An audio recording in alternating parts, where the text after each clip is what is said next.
সকালবেলা আজকে morning walk করতে গিয়ে দেখলাম ঘোষ পাশের বাড়িতে আসছে, তো আমি কিছুটা দুধ রেখে দিলাম 500 মতো।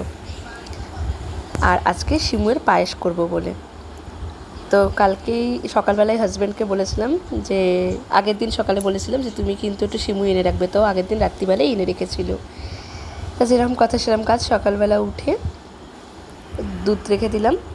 আর এখানে ফ্রাই প্যানও বসিয়ে দিয়েছি, সিমুইটাকে একটু হালকা লাল লাল করে আমি ভেজে নিচ্ছি। আর এখানে দুধটা জাল দিয়ে নিয়েছিলাম অনেকক্ষণ আগে, যেরকম একটা মোটা সর পড়ে গেছে।